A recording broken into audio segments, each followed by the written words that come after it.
नमस्कार, जटिल विषयलाई सजिलो बनाउने हाम्रो यो प्रयासमा फेरि स्वागत छ। आज हामी तथ्याङ्क शास्त्रको एउटा एकदमै महत्त्वपूर्ण विषयमा कुरा गर्दैछौँ, त्यो हो हाइपोथेसिस टेस्टिङ। ल, एउटा कुरा सोचौँ त, हामीसँग अलिकति मात्र डाटा छ, तर त्यसकै भरमा एउटा ठूलो समूहको बारेमा निर्णय लिनु पर्यो भने के गर्ने?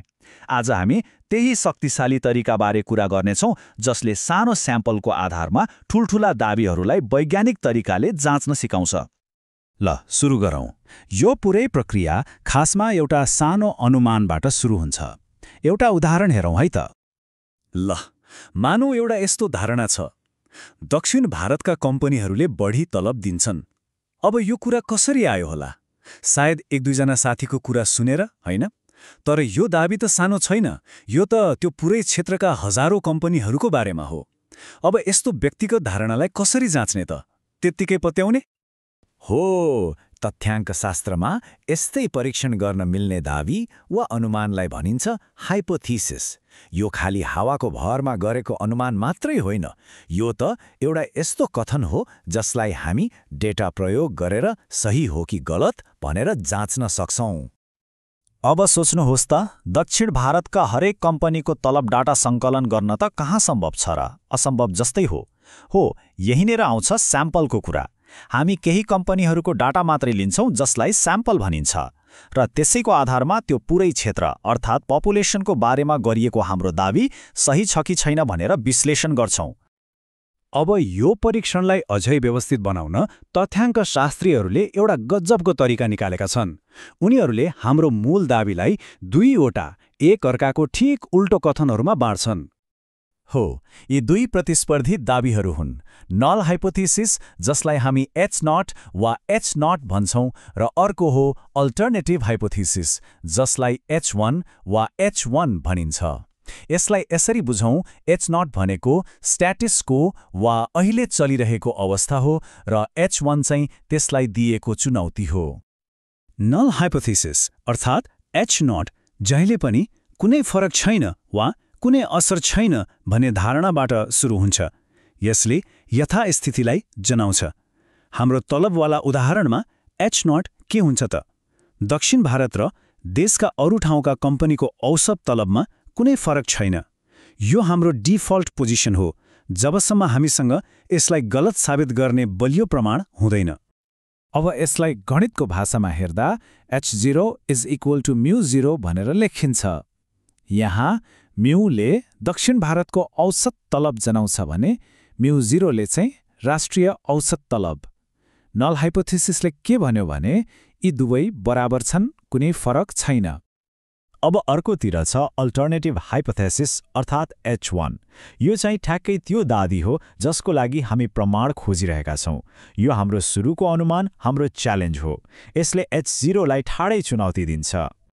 हाम्रो तलबको उदाहरणमा H1 यस्तो देखिन्छ, म्यू सुपिरियर टु μ0, अर्थात् दक्षिण भारतको औसत तलब म्यू राष्ट्रिय औसत μ0 भन्दा बढी छ।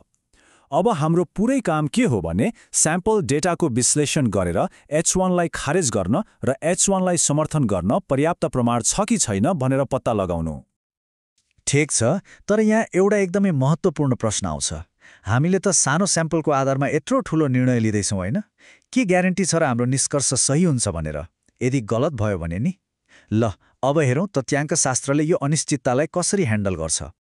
किनभने हामीले पुरै पपुलेसनलाई हेरेका छैनौँ, एउटा सानो स्याम्पललाई मात्र हेरेका छौँ, त्यसैले गलत निष्कर्षमा पुग्ने जोखिम त सधैँ रहन्छ। के थाहा, हामीले छानेको स्याम्पलले पुरै समूहको सही प्रतिनिधित्व नै गरेन कि? अब हेर्नुहोस्, यहाँ दुई किसिमका गल्तीहरू हुन सक्छन्। पहिलो हो टाइप 1 एरर। यो भनेको नल हाइपोथेसिस साँचो हुँदाहुँदै पनि हामीले त्यसलाई खारेज गर्नु हो। मतलब वास्तवमा तलबमा कुनै फरक थिएन, तर हाम्रो स्याम्पल डेटाले फरक छ भनिदियो। अनि अर्को हुन्छ टाइप 2 एरर। यो चाहिँ ठ्याक्कै उल्टो। नल हाइपोथेसिस गलत हुँदाहुँदै पनि हामीले त्यसलाई स्वीकार गर्यौँ।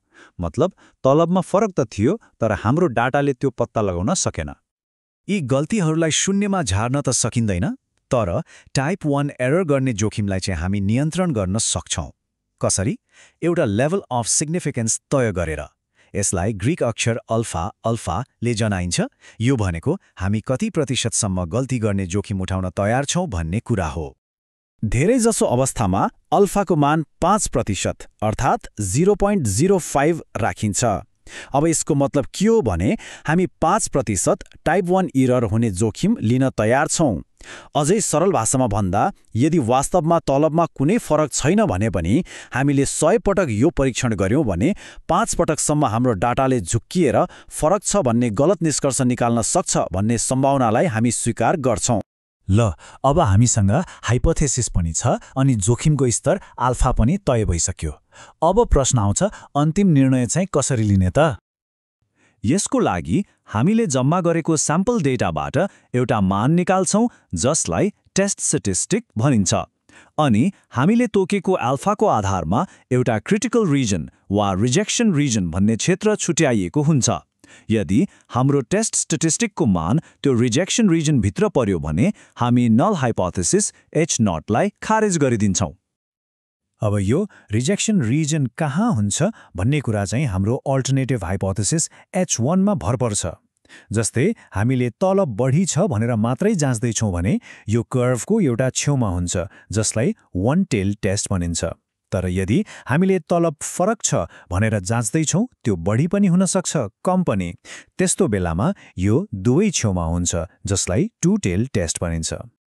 त्यसो भए सारांशमा भन्नुपर्दा यो पूरै प्रक्रिया एकदमै व्यवस्थित छ। स्टेप बाई स्टेप पहिलो H0 र H1 बनाउने, दोस्रो जोखिमको स्तर एल्फा तोक्ने, तेस्रो स्याम्पल डेटाबाट टेस्ट स्ट्याटिस्टिक्स निकाल्ने र अन्तिममा त्यो स्ट्याटिस्टिक्स रिजेक्सन रिजनमा पर्यो कि परेन भनेर हेर्ने र त्यसैको आधारमा प्रमाणमा आधारित निर्णय लिने।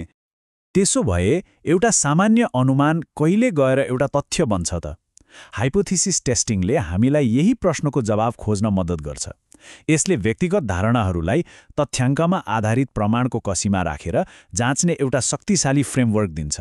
यसले हामीलाई सिकाउँछ कुनै पनि दावीलाई आँखा चिम्लेर पत्याउनुभन्दा पहिले त्यसको पछाडि कति बलियो प्रमाण छ भनेर सोध्न। हो, प्रमाण र अनिश्चितता बीचको यही सन्तुलन मिलाउनु नै वैज्ञानिक खोजको सबभन्दा सुन्दर पक्ष हो।